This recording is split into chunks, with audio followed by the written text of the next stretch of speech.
Party के राष्ट्रीय अध्यक्ष श्रीमान अमित भाई शाह,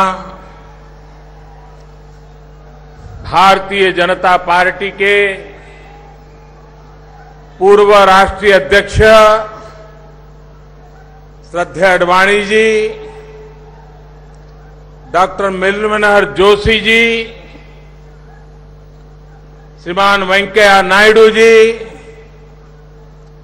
श्री नितिन गडकरी जी, श्रीमान राजनाथ सिंह जी, मंच पर विराजमान केरल प्रदेश भारतीय जनता पार्टी के अध्यक्ष एवं केंद्र के और राज्य के सभी वरिष्ठ महानुभाव और विशाल संख्या में पधारे हुए केरल के मेरे प्यारे भाइयों और बहनों, जरूरत नहीं है। हाँ, लोगों को समझ में आया। प्रिया सहोदरी सहोदरन मारे,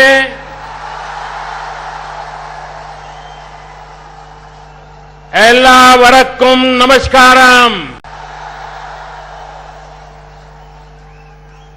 सामूथिरियुडे मन्निल विशालमायाई सम्मेलनाथिल एथी चेरना एल्लावरकुम एंटे आशा मचकल।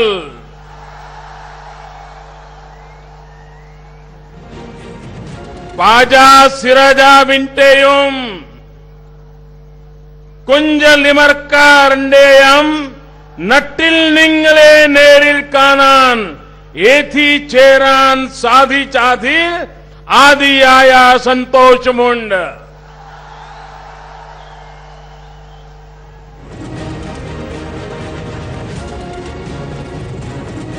God's own country.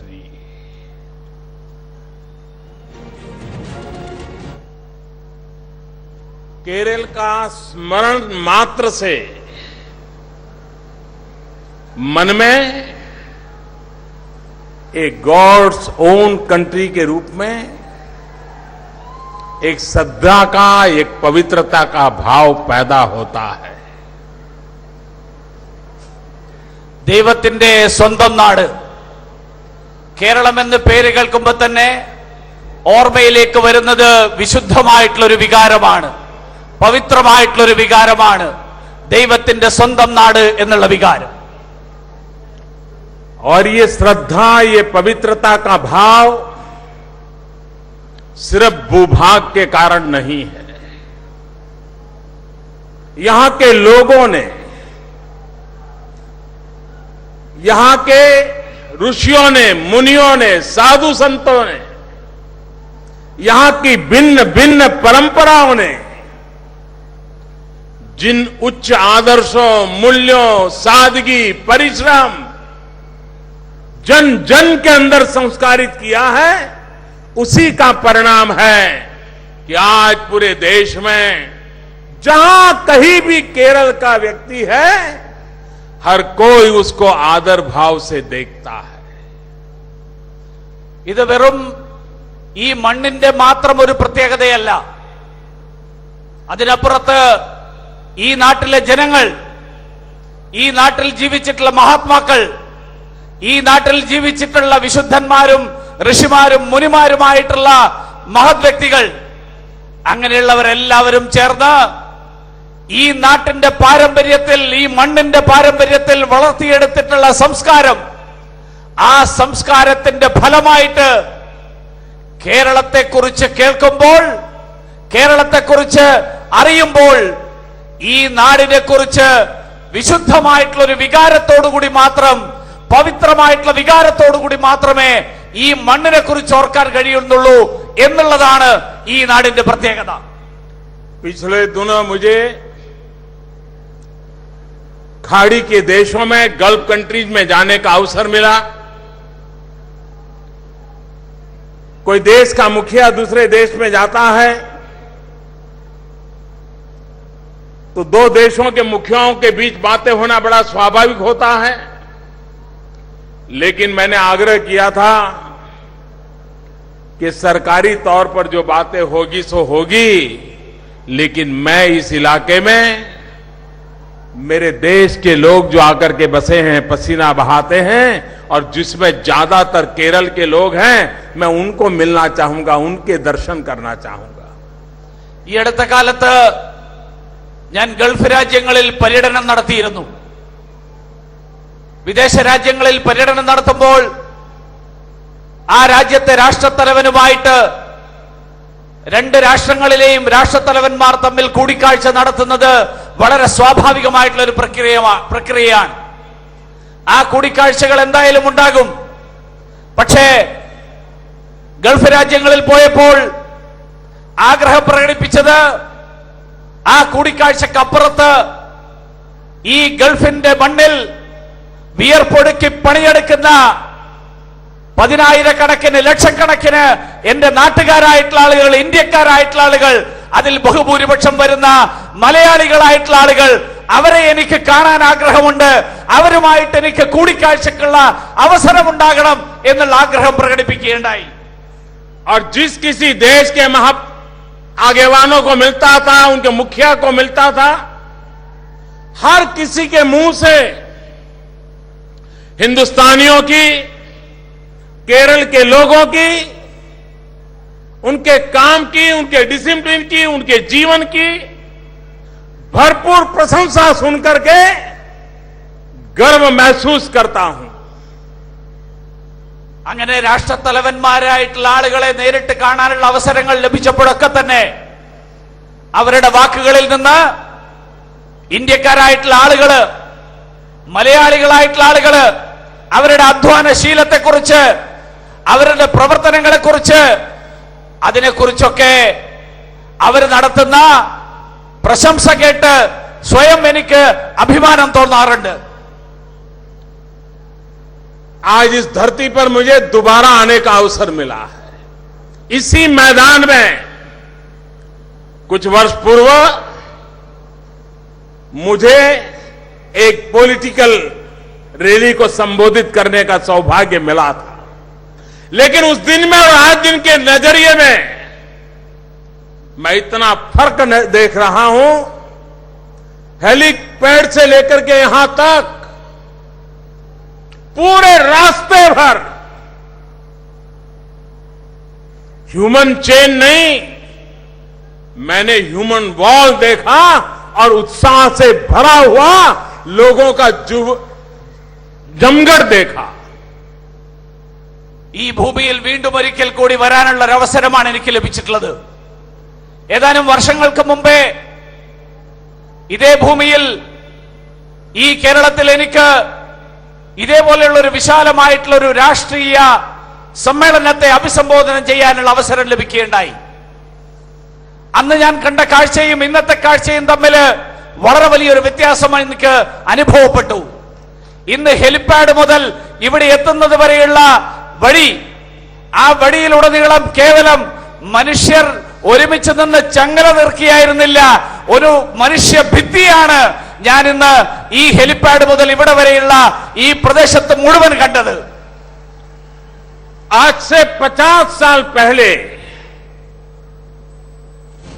Pandit Deendayal Upadhyay ji का अध्यक्ष के नाते दायित्व यहां तय हुआ था.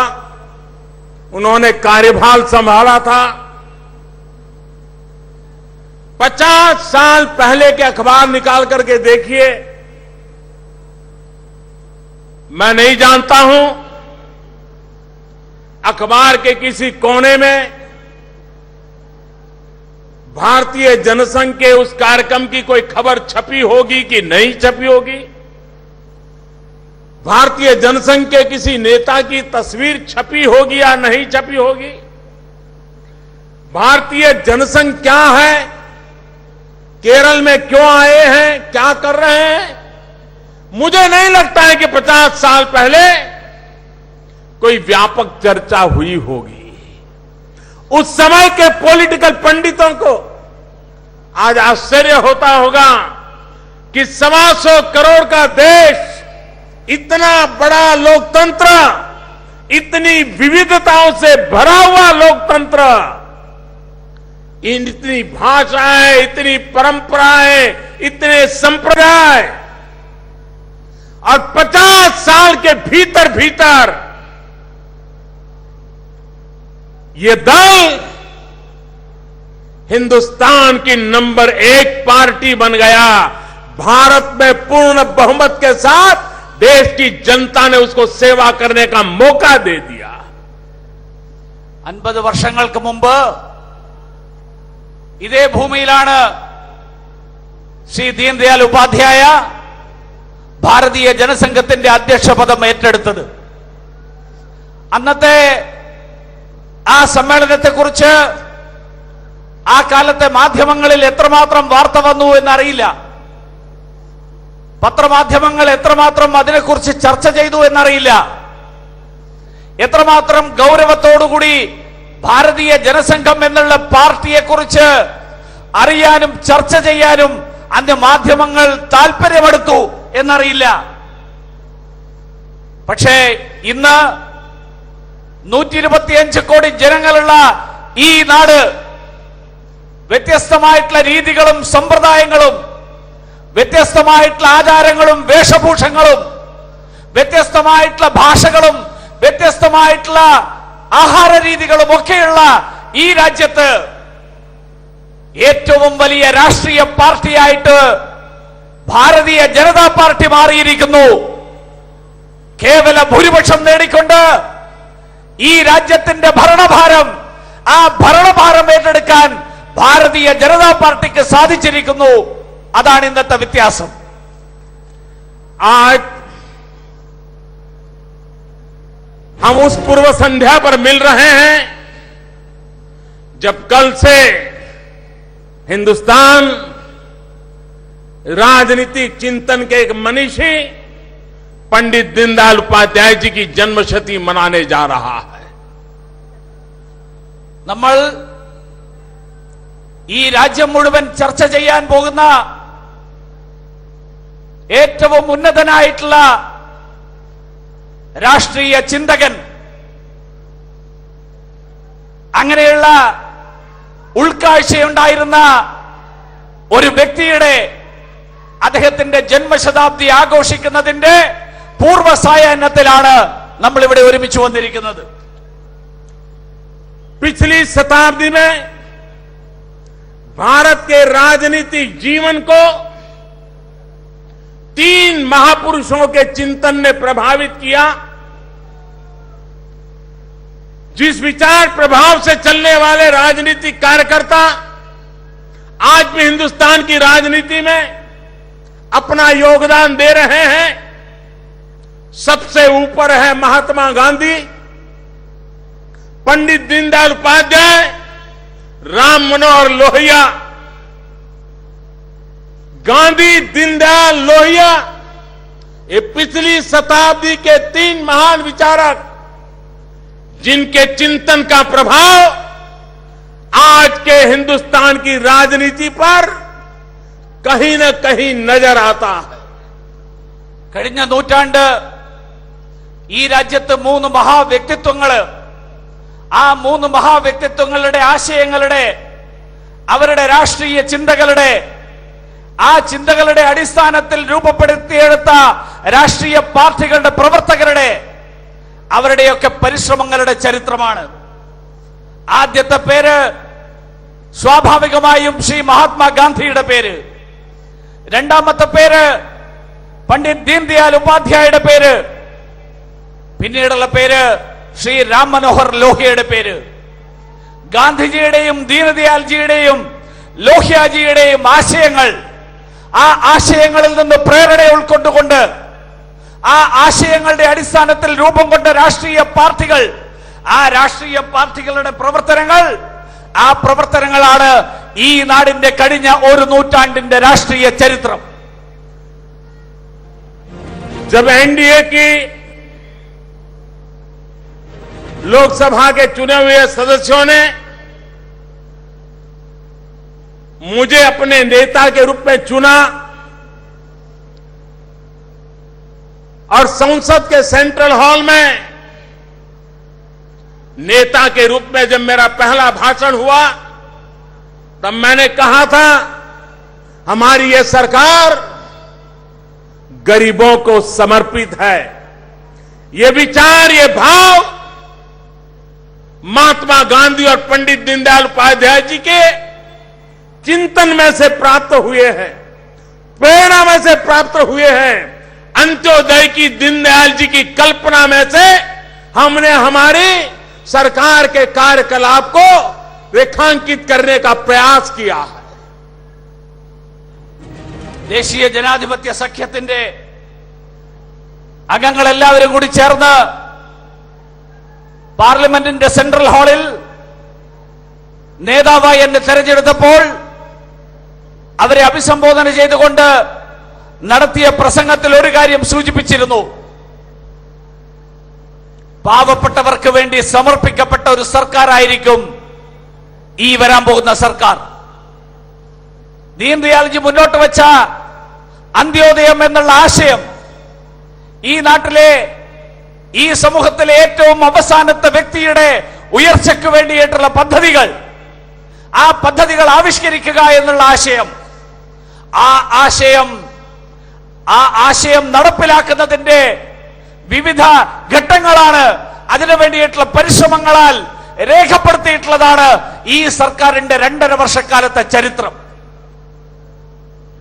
सत्ता की राजनीति की गलियारे में आने से पहले अनेक वर्षों तक संगठन का कार्य करने का मुझे सौभाग्य मिला और मैं हमेशा कहता भी था, अनुभव करता था कि हमारे पार्टी के जितने महानुभाव हैं उनकी चिंतन धारा हमारी वैचारिक धरोहर तैयार करती है। लेकिन साथ साथ केरल के भारतीय जनसंघ के और केरल के भारतीय जनता पार्टी के सैकड़ों कार्यकर्ताओं ने गत दशकों में जो बलिदान दिए हैं, हजारों कार्यकर्ताओं ने जो यातनाएं झेली हैं, लाखों कार्यकर्ताओं ने,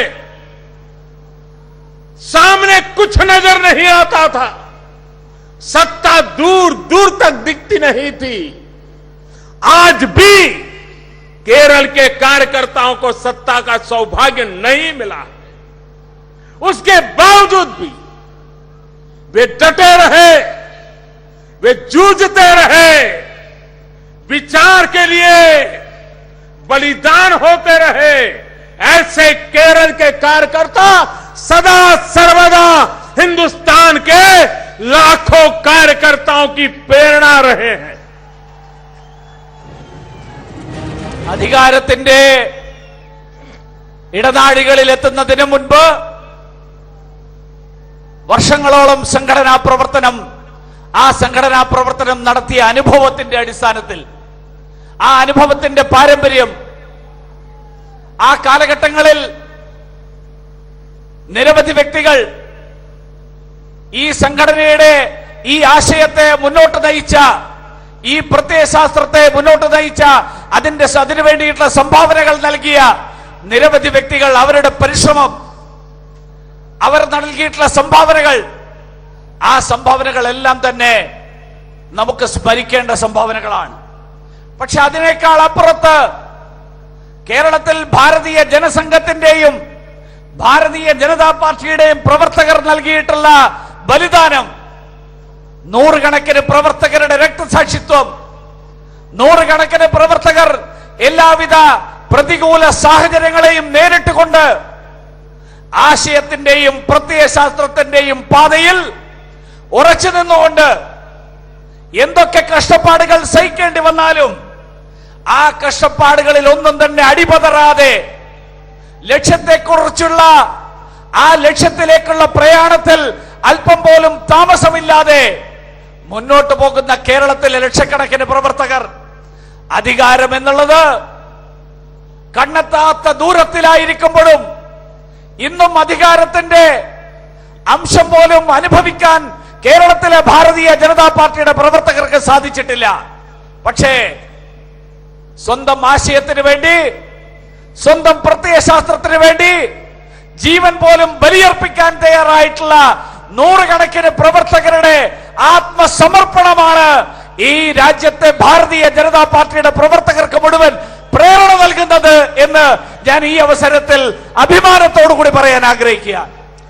और मैं केरल के कार्यकर्ताओं को विश्वास दिलाना चाहता हूं कि आपने जो तपस्या की है, आपने जो यातनाएं झेली है, आपने जो बलिदान दिया है, ये बलिदान कभी बेकार नहीं जाएगा. कभी न कभी तो आपका बलिदान रंग लाएगा, केरल का भी भाग्य बदलेगा. भारतीय जनता पार्टी केरल के भाग्य को बदलने की निमित्त बनेगी, ये मैं साफ साफ देख रहा हूं. ഈ സന്ദർഭത്തിൽ കേരളത്തിലെ പ്രവർത്തകർക്ക് ഒരു ഉറപ്പ് നൽകാൻ ഞാൻ ആഗ്രഹിക്കുകയാണ്.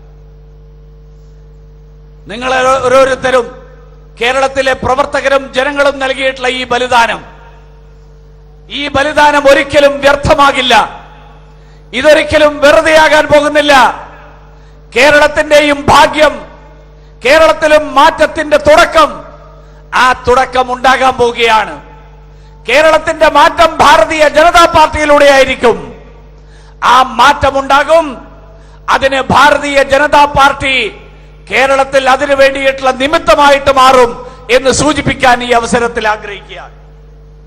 केरल में हिंदुस्तान का नंबर 1 राज्य बनके की हर प्रकार की शक्ति पड़ी हुई है.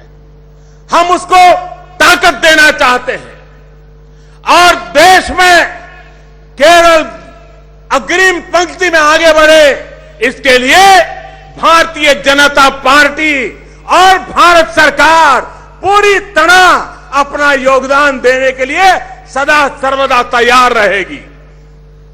കേരളം ഈ രാജ്യത്തെ ഏറ്റവും മുൻപന്തിയിൽ നിൽക്കുന്ന സംസ്ഥാനമാകാനുള്ള ശേഷിയുള്ള, ക്ഷമതയുള്ള സംസ്ഥാനമാണ്. അതിനുവേണ്ടിയിട്ടുള്ള പ്രവർത്തനങ്ങളിൽ ഭാരതീയ ജനതാ പാർട്ടിയും കേന്ദ്ര സർക്കാരും എല്ലാവിധത്തിലുള്ള സഹകരണവും പിന്തുണയും നൽകാൻ തയ്യാറാണ് എന്ന് സൂചിപ്പിക്കുകയാണ്. देश एक ही मंत्र को लेकर के आज बहुत तेज गति से आगे बढ़ रहा है. सबका साथ, सबका विकास, और इसलिए विकास का मंत्र लेकर के, अनेक योजनाओं लेकर के आज देश पूरी दुनिया में एक स्वर से कहा जा रहा है कि विश्व की तेज गति से आगे बढ़ने वाली इकोनॉमी में, दुनिया की बड़ी बड़ी इकोनॉमी में हिंदुस्तान आज सबसे तेज गति से आगे बढ़ने वाली इकोनॉमी है. ഈ രാജ്യം മുഴുവൻ ഒരേ ഒരു സന്ദേശവുമായിട്ട്, എല്ലാവർക്കും ഒപ്പം എല്ലാവരുടെയും വികസനം എന്നുള്ള സന്ദേശം, ആ സന്ദേശവുമായിട്ട് മുന്നോട്ട് പോയിക്കൊണ്ടിരിക്കുകയാണ്. ഈ ലോകത്തിലെ ഏറ്റവും വേഗതയിൽ പുരോഗതിയിലേക്ക് നീങ്ങിക്കൊണ്ടിരിക്കുന്ന സമ്പദ് വ്യവസ്ഥ, അങ്ങനെയുള്ള സമ്പദ് വ്യവസ്ഥയായിട്ട് ഈ ഭാരതത്തിന്റെ സമ്പദ് വ്യവസ്ഥ മാറിക്കൊണ്ടിരിക്കുകയാണ്. मछुआरा हो या मजदूर हो, किसान हो या कारोबारी हो, दिल्ली में बैठी हुई सरकार हर किसी को एम्पावर करने के लिए, हर किसी को एक नई ऊर्जा, नई शक्ति, नया सामर्थ्य, नया अवसर देने के लिए प्रयास कर रही है. और सारी योजनाएं समाज के सशक्तिकरण पर केंद्रित की गई है. മത്സ്യബന്ധന മേഖലയിൽ പ്രവർത്തിക്കുന്നവരാവട്ടെ, തൊഴിലാളികളാകട്ടെ, കർഷകരാകട്ടെ, കാർഷിക മേഖലയിലെ തൊഴിലാളികളാകട്ടെ, ആരാണെങ്കിലും അവരുടെ എല്ലാവരുടെയും ഉന്നമനത്തിന് വേണ്ടിയിട്ട്, അതിനു വേണ്ടിയിട്ടുള്ള പദ്ധതികൾ, ആ പദ്ധതികളാണ് കേന്ദ്ര സർക്കാർ നടപ്പിലാക്കിക്കൊണ്ടിരിക്കുന്നത്. आज मानव जात के सामने अनेक चुनौतियां हैं. हम कई वर्षों से सुन रहे हैं 21वीं सदी एशिया की सदी, और 21वीं सदी एशिया की सदी बने, इसके लिए हर प्रकार की संभावनाएं हैं, हर प्रकार की शक्तियां मौजूद है, और सारे अवसर साफ साफ नजर आ रहे हैं। മനുഷ്യരാശിയുടെ മുൻപാകെ നിരവധി വെല്ലുവിളികളുണ്ട്. ആ വെല്ലുവിളികൾ നേരിടാനുള്ള ശേഷി നമ്മൾ കുറെ കാലമായിട്ട് കേട്ടുകൊണ്ടിരിക്കുന്നു. 21ാം നൂറ്റാണ്ട് ഏഷ്യയുടെ നൂറ്റാണ്ടാണ്. ആ ഏഷ്യയുടെ നൂറ്റാണ്ടായിട്ട് 21ാം നൂറ്റാണ്ടിനെ മാറ്റാൻ അതിനു വേണ്ടിയിട്ടുള്ള അവസരങ്ങൾ, അതിനു വേണ്ടിയിട്ടുള്ള ശക്തി സമാഹരിക്കൽ, അതിനുള്ള സാധ്യതകൾ, ആ സാധ്യതകൾ വളരെയേറെ ഉണ്ട് എന്നുള്ളത് ഇന്ന് കൂടുതൽ കൂടുതൽ വ്യക്തമായി വന്നുകൊണ്ടിരിക്കുകയാണ്. एशिया के सभी देश 21वीं सदी एशिया की बने, हर देश अपना योगदान देने के लिए भरसक प्रयास कर रहा है. 21ാം നൂറ്റാണ്ട് ഏഷ്യയുടെ നൂറ്റാണ്ടാക്കി മാറ്റാൻ ഈ ഭൂഖണ്ഡത്തിലെ, ഏഷ്യ ഭൂഖണ്ഡത്തിലെ മുഴുവൻ രാജ്യങ്ങളും അവരുടെ കഴിവിന്റെ പരമാവധി പരിശ്രമിച്ചുകൊണ്ടിരിക്കുകയാണെന്ന്. लेकिन एक देश एशिया में ऐसा है जो 21वीं सदी एशिया की न बने, पूरा एशिया रक्त रंजित हो, पूरा एशिया आतंकवाद की चपेट में आ जाए, खून खराबा हो, निर्दोष लोग मौत के घाट उतार दिए जाए, उसके षड्यंत्र करने में पूरी तरह लगा हुआ है. പക്ഷേ 21ാം നൂറ്റാണ്ട് ഏഷ്യയുടെ നൂറ്റാണ്ടാകാൻ ഈ ഏഷ്യ ഭൂഖണ്ഡത്തിലെ മുഴുവൻ രാജ്യങ്ങളും പരിശ്രമിക്കുമ്പോ ഒരു രാജ്യം മാത്രം അതിൽ നിന്ന് മാറി നിന്നുകൊണ്ട് ഈ നാട്ടിൽ, ഈ ഭൂഖണ്ഡത്തിൽ അശാന്തിയുടെ അന്തരീക്ഷം ഉണ്ടാക്കാൻ ശ്രമിക്കുകയാണ്. ഈ അന്തരീക്ഷത്തിൽ, ഈ ഭൂഖണ്ഡത്തിൽ രക്തപ്പുഴകൾ സൃഷ്ടിക്കാൻ ശ്രമിക്കുകയാണ്. ഈ ഭൂഖണ്ഡത്തിൽ അഹിംസയുടെ സന്ദേശം പരത്താൻ ശ്രമിക്കുകയാണ്. ഭീകരവാദത്തിന്റെ സന്ദേശം പരത്താൻ ശ്രമിക്കുകയാണ്. ഈ ഭൂഖണ്ഡം പുരോഗതിയിലേക്ക് നീങ്ങുന്നതിന് തടസ്സം സൃഷ്ടിക്കുകയാണ്. एशिया के अंदर जहां जहां आतंकवाद की घटनाएं घट रही हैं, हर देश एक ही देश को गुनहगार मानता है. सवाल सिर्फ भारत का नहीं है, यही एक देश है जो चारों तरफ आतंकवाद को एक्सपोर्ट करने में लगा हुआ है.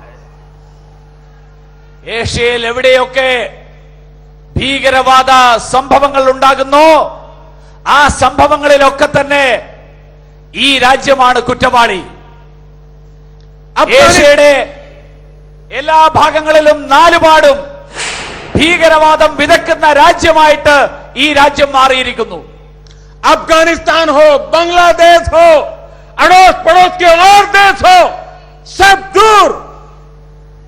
और आपने देखा होगा दुनिया में जब भी आतंकवाद की घटनाओं की खबर आती है तो थोड़े दिन में यह भी खबर आती है कि आतंकवादी या तो इस देश से गया था, या तो आतंकवादी घटना करने के बाद ओसामा बिन लादेन की तरह उस देश में आकर के बसा था, वही उसका आश्रय स्थान बना था.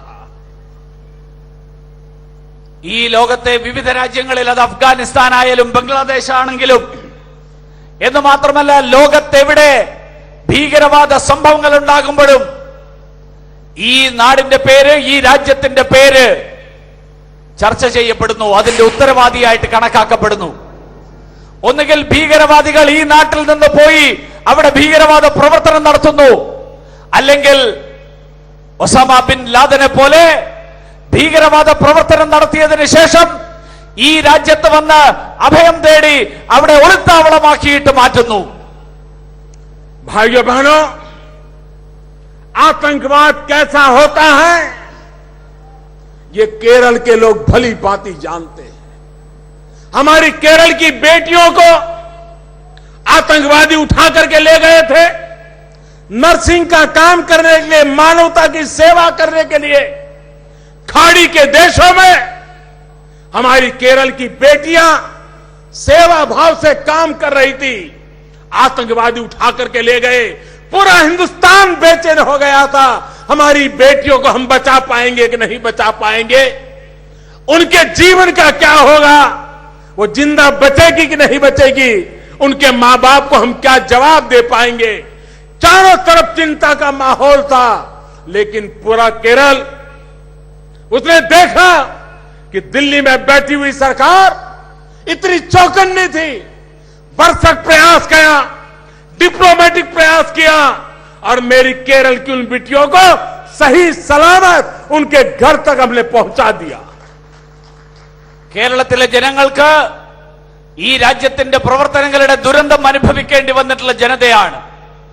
കേരളത്തിലെ പെൺമക്കൾ, പെൺകുട്ടികൾ, ആയിരക്കണക്കിന് ആളുകൾ വിദേശ രാജ്യങ്ങളിൽ, ഗൾഫ് രാജ്യങ്ങളിൽ ശുശ്രൂഷയ്ക്ക് വേണ്ടിയിട്ടുള്ള പ്രവർത്തനങ്ങളിൽ വ്യാപൃതരായിട്ടുള്ളവരുണ്ട്. കേരളത്തിലെ നഴ്സുമാർ ഗൾഫ് രാജ്യങ്ങളിൽ ഈ ഭീകരവാദികൾ ആ നഴ്സുമാരെ തട്ടിക്കൊണ്ടുപോയി അവരെ തടങ്കലിലാക്കി. അവർക്ക് ഈ രാജ്യത്തേക്ക് തിരിച്ചു വരാൻ സാധിക്കാത്ത സാഹചര്യം സൃഷ്ടിച്ചു. ഡൽഹിയിലെ കേന്ദ്രത്തിലെ സർക്കാർ അവരെ വിട്ടയക്കാൻ വേണ്ടിയിട്ട്, അവരെ മോചിപ്പിക്കാൻ വേണ്ടിയിട്ട് എല്ലാ മാർഗങ്ങളും ഉപയോഗിച്ചു, നയതന്ത്ര മാർഗങ്ങൾ ഉപയോഗിച്ചു, വിവിധ തരത്തിലുള്ള ചർച്ചകൾ നടത്തി. ആ ചർച്ചകളുടെയൊക്കെ ഫലമായിട്ട് അവർക്കാർക്കും ഒരു പോറൽ പോലും ഏൽക്കാതെ അവരെ സുരക്ഷിതമായി തിരിച്ചു കൊണ്ടുവന്ന് അവരുടെ മാതാപിതാക്കളുടെ കൈകളിലെത്തിക്കാൻ ഭാരതീയ ജനതാ പാർട്ടിയുടെ നേതൃത്വത്തിലുള്ള കേന്ദ്രത്തിലെ സർക്കാരിന് സാധിച്ചു. आतंकवाद ये मानवता का दुश्मन है. पूरे विश्व की मानव जात को मानवतावादियों ने एक होकर के आतंकवाद को परास्त करना ही होगा. और आतंकवाद के सामने न हिंदुस्तान झुका है, न हिंदुस्तान झुकेगा. आतंकवाद को परास्त करके रहेगा. ഭീകരവാദം മനുഷ്യത്വത്തിന്റെ മുഴുവൻ ശത്രുവാണ്. ഭീകരവാദത്തിന് മുന്നിൽ ഒരു വിട്ടുവീഴ്ചയും ചെയ്യാൻ ഭാരതം തയ്യാറല്ല.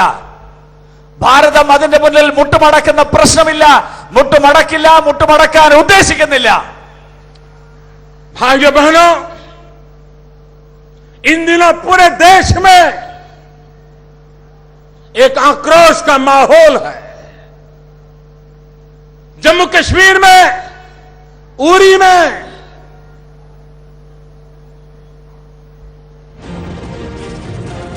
हमारे पड़ोसी देश ने जो एक्सपोर्ट किए हुए टेररिस्टों ने हमारे 18 जवानों को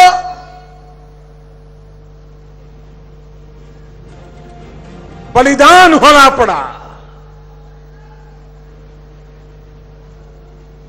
आतंकवादी कान खोल के सुन ले, यह देश इस बात को कभी भूलने वाला नहीं है. രാജ്യം മുഴുവൻ ആശങ്കയുടെ, അസ്വസ്ഥതയുടെ ഒരു സാഹചര്യത്തിലാണിന്ന്. ജമ്മു കാശ്മീരിലെ ഉറിയിൽ നമ്മുടെ അയൽ രാജ്യം, ആ അയൽ രാജ്യത്തിന്റെ സംരക്ഷണത്തോടുകൂടി, പിന്തുണയോടുകൂടി എത്തിയ ഭീകരവാദികൾ സൈനിക ക്യാമ്പ് ആക്രമിച്ച് 18 സൈനികരെ കൊലപ്പെടുത്തി. ഒരു കാര്യം അവരോർമ്മിക്കണം, ഇതിന് ഒരു കാരണവശാലും ഭാരതം ഇതൊരിക്കലും മറക്കാൻ പോകുന്നില്ല. ഇതിനൊരിക്കലും അതിന്റേതായിട്ടുള്ള രീതിയിൽ ഇതിന് മറുപടി പറയാൻ ഭാരതം എന്നും തയ്യാറായിരിക്കും. मेरे प्यारे भाइयों बहनों, पिछले कुछ महीनों में 17 बार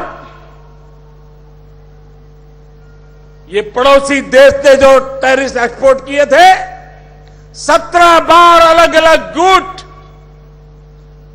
कभी 4 की संख्या में, कभी 6 की संख्या में, सीमा पार करके इन फिदायिन हमलावरों ने इसको तहस नहस देश को करने का प्रयास किया। लेकिन हमारी सेना, जाबाज सेना ने पिछले कुछ ही महीनों में इन 17 प्रयासों को विफल किया। लाइन ऑफ कंट्रोल के पास ही इन फिदायिन हमलावरों को मौत के घाट उतार दिया। पिछले कई वर्षों में इतने कम समय में सबसे ज्यादा 110 से भी ज्यादा आतंकवादियों को हमारी सेना के जवानों ने मौत के घाट उतार दिया।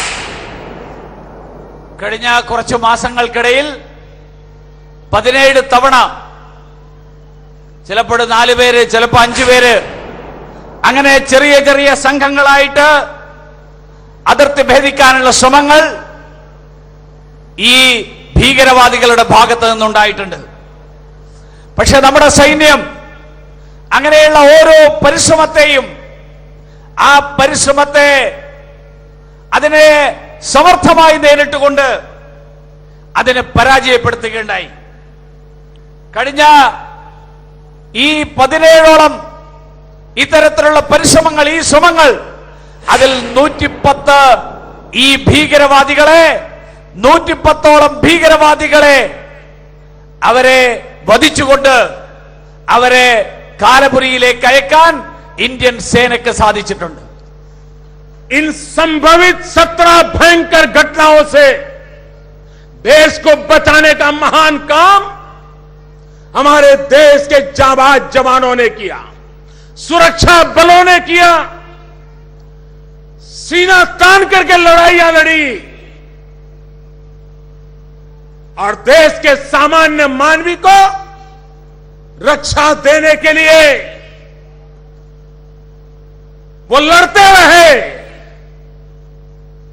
वे सदा सर्वदा जागते रहे और हमें 125 करोड़ देशवासियों को हमारी सेना पर नाज है, हमारी सेना पर हमें गर्व है, उनकी वीरता पे गर्व है, उनके पराक्रम पे गर्व है, उनके बलिदान की गाथाओं पर गर्व है।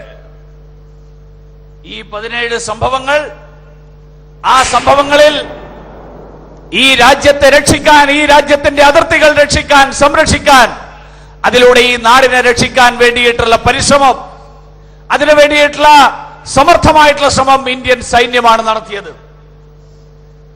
ആ സൈന്യത്തിന്റെ പ്രവർത്തനങ്ങൾ 125 കോടി ജനങ്ങൾ, ഈ രാജ്യത്തെ ജനങ്ങൾ, ആ ജനങ്ങൾ ഈ സേനയുടെ പരിശ്രമം, ഈ സേന നടത്തിയിട്ടുള്ള സമർത്ഥമായിട്ടുള്ള ചെറുത്തുനിൽപ്പ്, ഈ സേന ഈ രാജ്യത്തെ രക്ഷിക്കാൻ വേണ്ടി നടത്തിയിട്ടുള്ള വീരശൂരമായിട്ടുള്ള പരിശ്രമങ്ങൾ, ഈ സേന കാണിച്ചിട്ടുള്ള സാഹസികത തീർച്ചയായിട്ടും നമുക്ക് അഭിമാനം നൽകുന്നതാണ്. നമുക്ക് നന്ദിയുള്ളവരാണ് ഈ സൈന്യത്തിലെ ഓരോ ഭടനോടും. അവരെ ഓർത്ത് ഈ രാജ്യം അഭിമാനം കൊള്ളുകയാണ്. आप कल्पना कर सकते हैं, पड़ोसी देश एक घटना में सफल हुआ और हमारे 18 वीरों को बलि होना पड़ा। अगर इन 17 घटनाओं में अगर वो सफल हुए होते तो देश को कितना तबाह कर देते, इसका आप अंदाज कर सकते हो। നിങ്ങൾക്ക് ഊഹിക്കാൻ സാധിക്കും, നമ്മുടെ ഈ അയൽ രാജ്യം നടത്തിയ ഒരു പരിശ്രമം, അതിൽ 18 ജവാന്മാർക്ക് ജീവൻ നഷ്ടപ്പെട്ടു. 17 ശ്രമങ്ങൾ, ആ 17 ശ്രമങ്ങളിൽ ഓരോന്നിലും ഇത്തരത്തിൽ സംഭവിച്ചിരുന്നുവെങ്കിൽ എത്രയേറെ പേർക്ക്, ഈ രാജ്യത്തിന്റെ രക്ഷയ്ക്ക് വേണ്ടിയിട്ട് പരിശ്രമിക്കുന്ന ജവാന്മാർക്ക് ജീവൻ നഷ്ടപ്പെടുമായിരുന്നു എന്ന് ഊഹിക്കുമ്പോൾ അപ്പോഴാണ് സേന നടത്തുന്ന പരിശ്രമങ്ങളുടെ പ്രാധാന്യം മനസ്സിലാക്കാൻ സാധിക്കും. मेरे प्यारे देशवासियों, हमारे सेना के जवान, हमारे सुरक्षा बलों के जवान, चाहे बीएसएफ हो, चाहे सीआरपीएफ हो, चाहे जम्मू कश्मीर की पुलिस हो, चाहे नॉर्थ ईस्ट की पुलिस हो, जितने भी हमारे सुरक्षा बल के जवान हैं, वो इस लड़ाई को जीतते चले गए हैं। इसका कारण सिर्फ शस्त्र नहीं होते हैं। जवानों के लिए शस्त्र तो एक खिलौना होता है, लेकिन जवानों की शक्ति देश का मनोबल होता है। आज हिंदुस्तान का मनोबल सबसे ऊंचा है, सबसे बुलंद हौसला है, और देश के लिए, देश के जवानों के लिए, भारत के 125 करोड़ देशवासियों का ये मनोबल, यही हमारी ताकत है और यही हमारे सैन्य का सामर्थ्य है.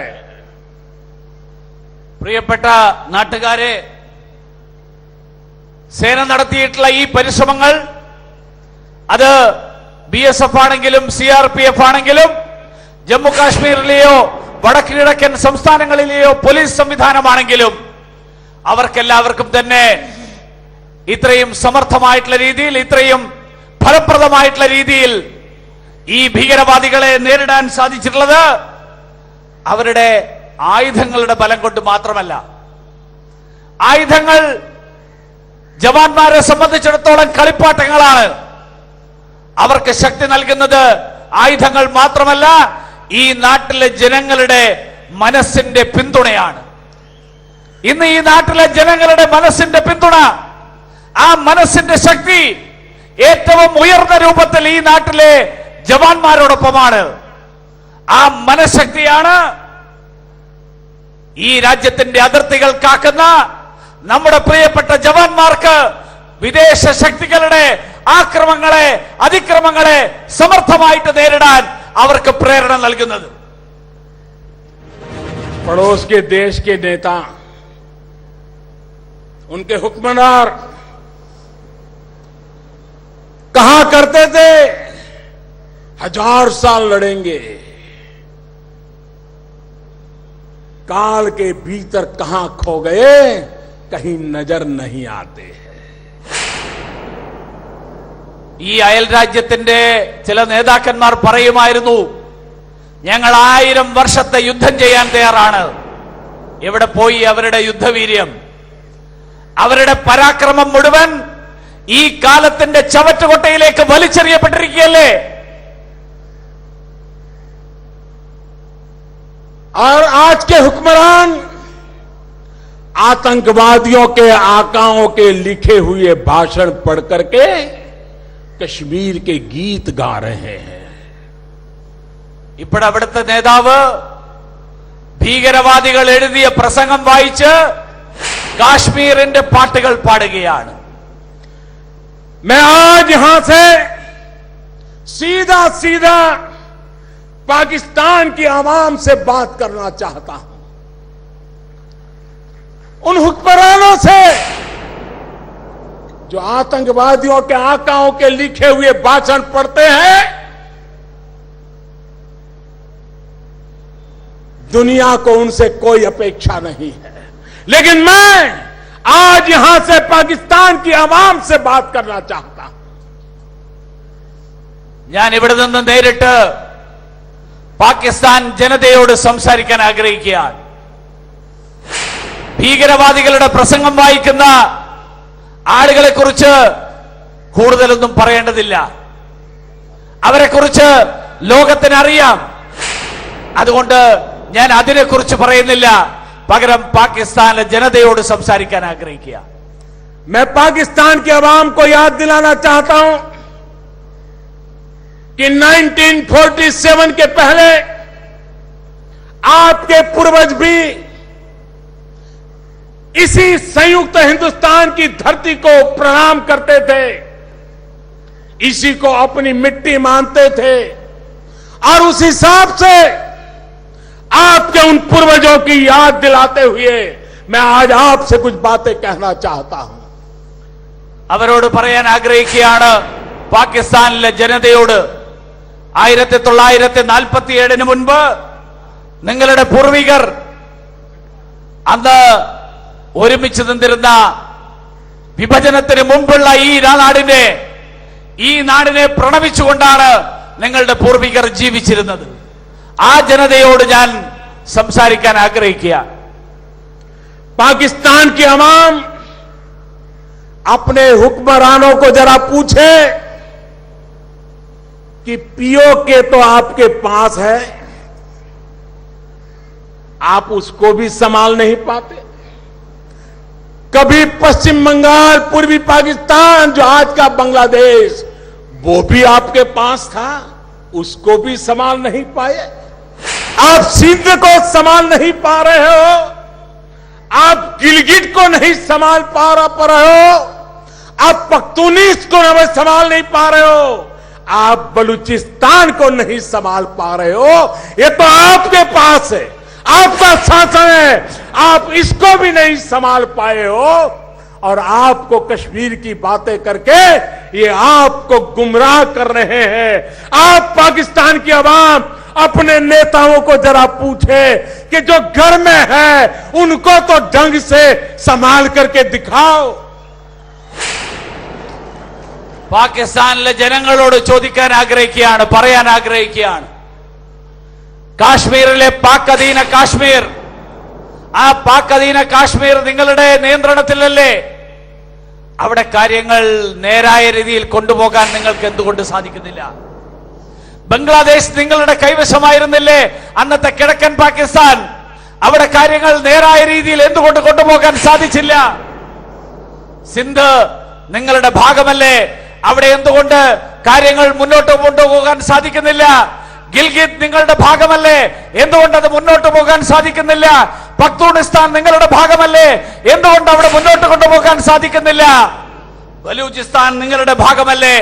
അവിടെ കാര്യങ്ങൾ നേരായ രീതിയിൽ കൊണ്ടുപോകാൻ നിങ്ങൾക്ക് എന്തുകൊണ്ട് സാധിക്കുന്നില്ല? പാകിസ്ഥാനിലെ ജനങ്ങളെ, അവിടുത്തെ നേതൃത്വം കാശ്മീരിന്റെ പേര് പറഞ്ഞുകൊണ്ട് ജനങ്ങളെ വിഡ്ഢികളാക്കാൻ, ജനങ്ങളുടെ കണ്ണിൽ പൊടിയിടാൻ വേണ്ടിയിട്ടുള്ള ശ്രമങ്ങളാണ് നടത്തുന്നത്. അതുകൊണ്ട് പാകിസ്ഥാനിലെ ജനങ്ങളോട്, ആ ജനതയോട് ചോദിക്കാൻ ആഗ്രഹിക്കുകയാണ്. നിങ്ങളുടെ നേതാക്കന്മാരോട് ചോദിക്കണം, നമ്മുടെ കൈവശമുള്ള പ്രദേശങ്ങൾ പോലും, ആ പ്രദേശങ്ങൾ പോലും നേരായ രീതിയിൽ കൊണ്ടുപോകാൻ സാധിക്കാത്ത നിങ്ങൾ കാശ്മീരിന്റെ പേര് പറഞ്ഞ് ഞങ്ങൾ വിഡ്ഢികളാക്കുകയല്ലേ? पाकिस्तान की आवाम अपने हुक्मरानों को जरा पूछे कि दोनों देश एक साथ आजाद हुए, क्या कारण है कि हिंदुस्तान दुनिया में सॉफ्टवेयर एक्सपोर्ट करता है और आपके हुक्मरान टेररिस्टों को एक्सपोर्ट करते हैं? क्या कारण है? പാകിസ്ഥാനിലെ ജനത അവരോട് പറയാൻ ആഗ്രഹിക്കുകയാണ്. നിങ്ങളുടെ നേതാക്കന്മാരോട് ചോദിക്കണം. നമ്മൾ ഈ രണ്ട് രാജ്യങ്ങളും ഒരേ കാലത്ത്, ഒരേ സമയത്ത് സ്വാതന്ത്ര്യം നേടിയ രാജ്യങ്ങളാണ്. എന്തുകൊണ്ട് ഇന്ത്യ വിവര സാങ്കേതിക വിദ്യയുടെ മേഖലയിൽ, IT മേഖലയിൽ ഇന്ത്യ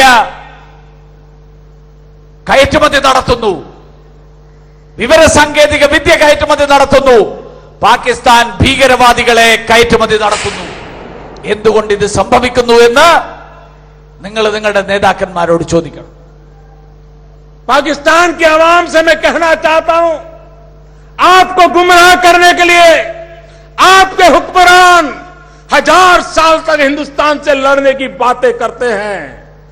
आज दिल्ली में ऐसी सरकार बैठी है, मैं आपकी इस चुनौती को स्वीकार करने के लिए तैयार हूं। നിങ്ങളുടെ കണ്ണിൽ പൊടിയിടാൻ നിങ്ങളുടെ നേതൃത്വം 1000 വർഷക്കാലത്തെ യുദ്ധത്തെക്കുറിച്ച് വാചകമടിക്കുന്നു. ഡൽഹിയിൽ കേന്ദ്രത്തിലെ സർക്കാർ ഈ വെല്ലുവിളി ഏറ്റെടുക്കാൻ തയ്യാറാണ്. पाकिस्तान की आवाम, मैं आपको कहना चाहता हूं हिंदुस्तान आपसे लड़ाई लड़ने को तैयार है। आओ आओ, हिम्मत हो, आओ हिम्मत हो तो लड़ाई उस बात की लड़े। आइए हम गरीबी को खत्म करने का काम करें, आप अपने देश में गरीबी को खत्म करने का काम करें, हम दोनों लड़ाई लड़े। देखते हैं सबसे पहले अपने देश की गरीबी कौन खत्म करता है। आओ, पाकिस्तान की आवाम इसको पसंद करेगी। പാകിസ്ഥാനിലെ ജനതയോട് പറയാൻ ആഗ്രഹിക്കുന്നു, നമുക്കൊരുമിച്ച് ഈ യുദ്ധത്തിലേക്ക് നീങ്ങാം. ഈ രണ്ട് രാജ്യങ്ങളിലെയും ദാരിദ്ര്യം ഇല്ലാതാക്കാൻ വേണ്ടിയിട്ടുള്ള യുദ്ധം, അതിനു വേണ്ടിയിട്ടുള്ള പരിശ്രമത്തിൽ, ആ യുദ്ധത്തിൽ ആരാണ് മുന്നോട്ട് വരിക, ആരാണ് മുന്നിലെത്തുക, ആരാണ് അതിൽ വിജയിക്കുക എന്നുള്ള കാര്യത്തിൽ നമുക്കൊരു പരിശ്രമം നടത്താം എന്ന് പാകിസ്ഥാനിലെ ജനങ്ങളോട് ഞാൻ പറയാൻ ആഗ്രഹിക്കുക. पाकिस्तान के नौजवान आओ लड़ाई लड़े। पहले हिंदुस्तान बेरोजगारी खत्म करता है कि पहले पाकिस्तान बेरोजगारी खत्म करता है। आओ बेरोजगारी को खत्म करने की लड़ाई लड़े और देखें पहले कौन जीतता है। പാകിസ്ഥാനിലെ ചെറുപ്പക്കാരോട് പറയാൻ ആഗ്രഹിക്കുകയാണ്, തൊഴിലില്ലായ്മക്കെതിരായിട്ടുള്ള യുദ്ധം, ആ യുദ്ധത്തിന് നമുക്ക് തുടക്കമിടാം. പാകിസ്ഥാനിലെ തൊഴിലില്ലായ്മ ഇല്ലാതാക്കാൻ ആദ്യം കഴിയുമോ, ഇന്ത്യയിലെ തൊഴിലില്ലായ്മ ഇല്ലാതാക്കാൻ ആദ്യം കഴിയുമോ എന്നുള്ളതിൽ നമുക്കൊരു ശ്രമം നടത്താം. ആദ്യം തൊഴിലില്ലായ്മ ഇല്ലാതാക്കാൻ വേണ്ടിയിട്ടുള്ള യുദ്ധം നമുക്ക് നടത്താം. मैं पाकिस्तान के उन छोटे छोटे बालकों से बात करना चाहता हूं। आइए हम अशिक्षा के खिलाफ लड़ाई लड़े। पाकिस्तान भी अशिक्षा को खत्म करने के लिए लड़ाई लड़े, हिंदुस्तान भी अशिक्षा को खत्म करने के लिए लड़ाई लड़े और देखें पहले हिंदुस्तान जीतता है कि पहले पाकिस्तान जीतता है। പാകിസ്ഥാനിലെ ചെറിയ കുട്ടികൾ, അവിടുത്തെ ബാലികാ ബാലന്മാരോട് പറയാൻ ആഗ്രഹിക്കുകയാണ്, നമുക്ക് നമ്മുടെ നാടുകളിലെ വിദ്യാഭ്യാസ മേഖലയിലെ പിന്നോക്കാവസ്ഥ പരിഹരിക്കാൻ, അതിനു വേണ്ടിയിട്ടുള്ള പോരാട്ടം, അതിനു വേണ്ടിയിട്ടുള്ള യുദ്ധം, ആ യുദ്ധത്തിന് തുടക്കമിടാം.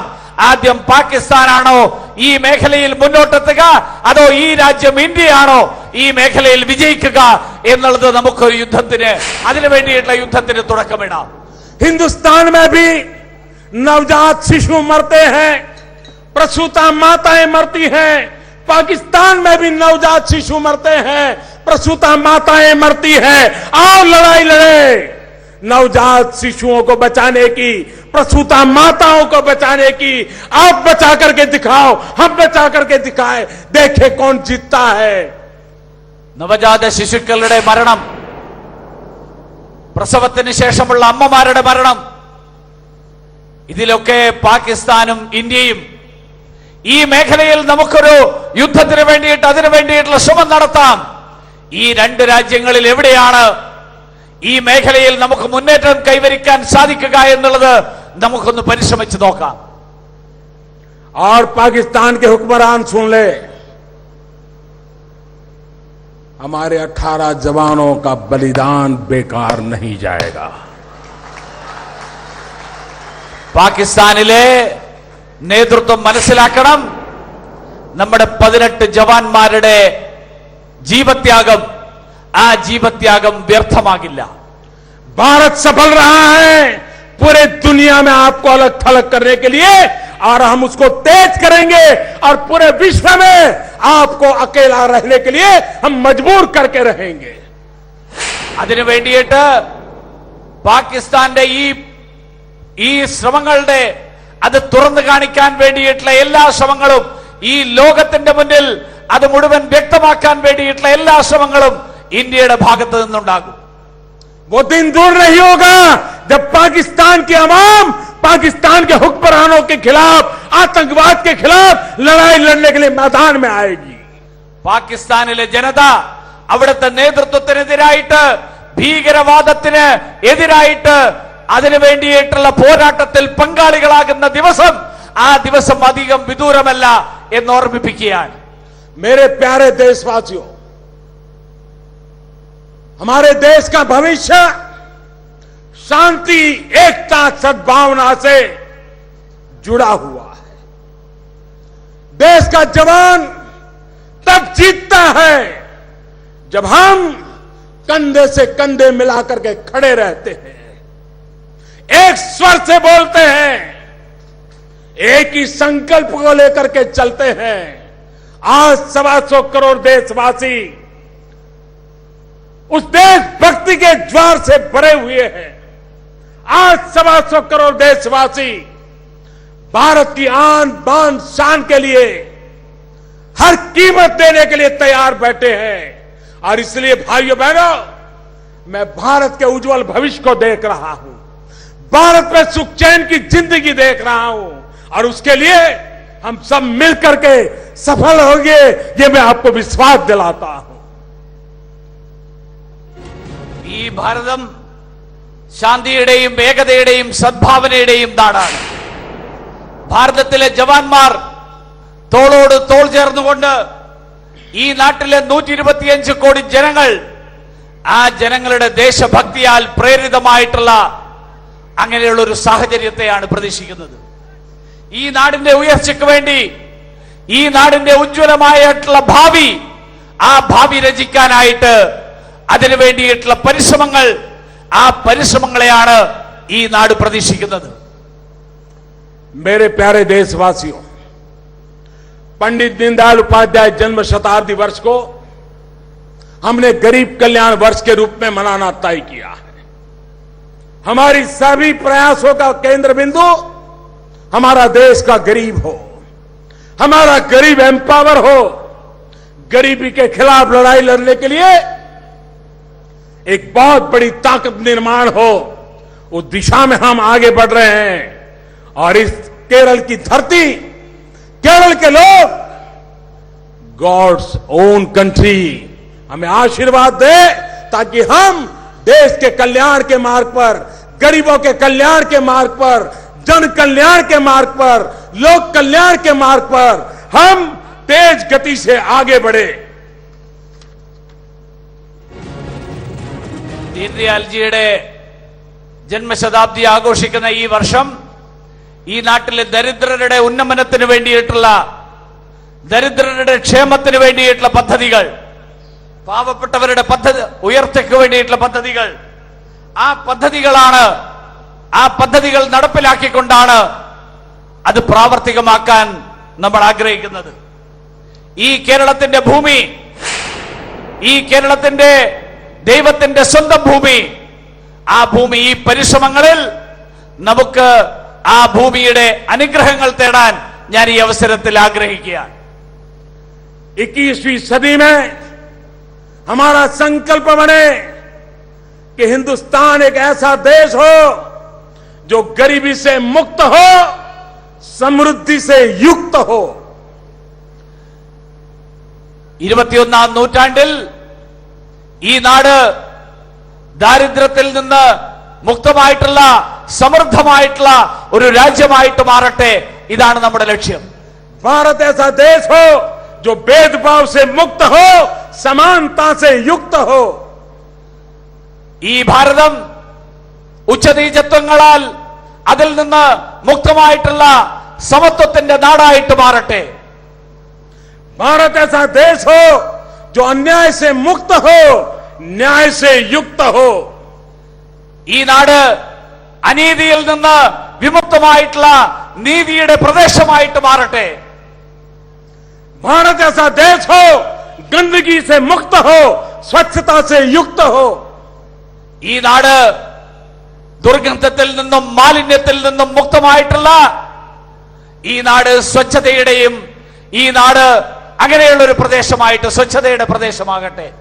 भारत ऐसा देश हो जो भ्रष्टाचार से मुक्त हो, पारदर्शिता से युक्त हो। ഈ ഭാരതം അഴിമതിയിൽ നിന്ന് വിമുക്തമായ സുതാര്യതയുടെ പ്രദേശമായിട്ട് മാറട്ടെ. भारत ऐसा देश हो बेरोजगारी से मुक्त हो, रोजगारी से युक्त हो।